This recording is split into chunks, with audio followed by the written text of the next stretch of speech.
Bonjour, bienvenue au Café du Cinéma. Comment allez-vous? Alors, est-ce que ce film qui montre la misogynie systémique de la société iranienne vous a plu? Très bien. Comme toujours, je suppose que vous seriez tenté par un menu du jour? Très bien, parfait. Le film du jour est Joyland de Saïm Sadiq, un film pakistanais sorti en 2022 et lauréat du prix du jury dans la catégorie Un certain regard au Festival de Cannes de la même année. Le film raconte l'histoire de Haider qui vit avec sa femme, Mumtaz, ainsi que sa belle famille. Dans cette maison, il subit la pression familiale de sa belle famille pour trouver un emploi et devenir père. Il va alors trouver un travail dans un cabaret où il va commencer à avoir des sentiments pour Biba, une danseuse transgenre. Haider va alors se confronter à la mentalité conservatrice de sa belle famille et de la société pakistanaise. Le film est une histoire importante pour le réalisateur qui l'a en projet depuis des années. Le réalisateur se reconnaît dans le personnage principal, un homme pas suffisamment viril pour s'insérer dans la société patriarcale. Le film remet en question le principe de désir, de tradition, de masculinité, de famille et de liberté imposées par la société. Le film a pour but de déromantiser les histoires d'amour telles que l'on s'imagine dans les films et nous offre une histoire d'amour réaliste et impossible à cause de cette culture conservatrice. Ce film est avant tout un hommage à toutes les femmes, à tous les hommes et à toutes les personnes transgenres qui paient de leur vie le poids du patriarcat. Le film célèbre aussi le désir qui tisse des liens inattendus et l'amour qui les immortalise.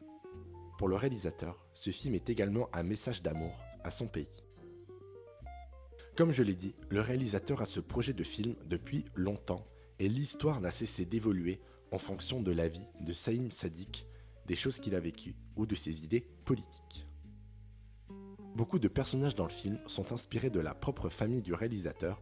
Il explique son inspiration en disant « Ma mère a été occupée toute sa vie au travail ménager et la façon dont elle a été traitée d'une certaine manière.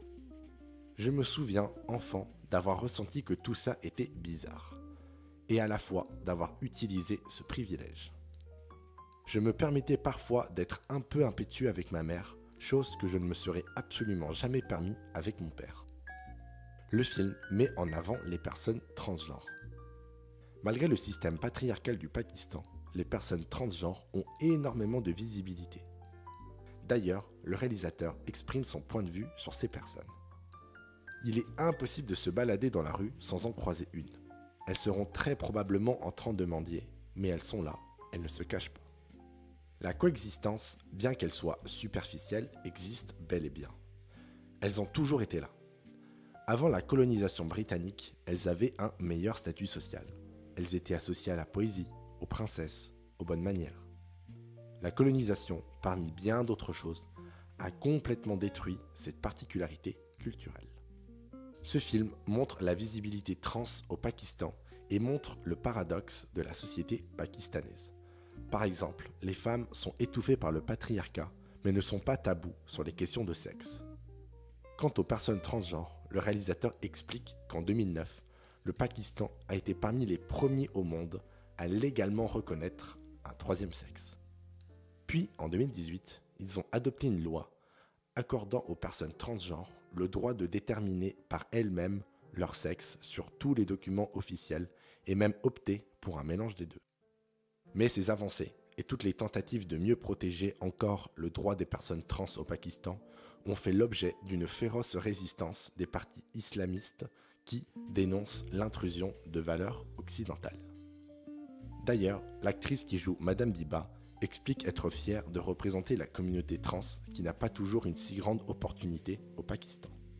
Le message que je veux envoyer au monde est que la communauté trans doit pouvoir faire ce qu'elle veut, comme n'importe qui.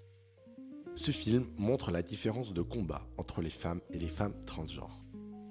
Les femmes se battent contre leur domestication et le droit d'avoir un travail et de ne pas être obligées de s'occuper des enfants et de faire des tâches ménagères, tandis que les femmes transgenres se battent pour rester avec leur famille et ne pas se retrouver à la rue. Autre que la visibilité transgenre, le film parle aussi d'homosexualité refoulée. Comment assumer et vivre son homosexualité dans une société patriarcale, masculiniste et viriliste, et comment s'émanciper d'un entourage toxique qui vous destine à une vie banale avec femmes et enfants. Le film a eu une sortie compliquée au Pakistan à cause des lobbies religieux qui voulaient interdire le film. Le gouvernement a hésité à sortir le film pour, entre parenthèses, un contenu très contestable. À cause de ces interdictions, le film n'a pas pu concourir aux Oscars dans la catégorie meilleur film international, car pour pouvoir participer, il faut que le film soit exploité en salle pendant 7 jours consécutifs. Malgré tout ça, la sélection du film au Festival de Cannes a été très importante pour le réalisateur et même plus globalement pour le Pakistan, car c'est la première fois qu'un film pakistanais se retrouve en sélection au Festival de Cannes. Voilà, c'est avec cette fierté de voir le Pakistan représenté au Festival de Cannes que je vous laisse découvrir ce film qui nous montre la société patriarcale pakistanaise et la place des personnes transgenres dans cette société. Et pour ma part, je vous souhaite une bonne soirée, un bon visionnage et j'espère vous revoir bientôt au Café du Cinéma.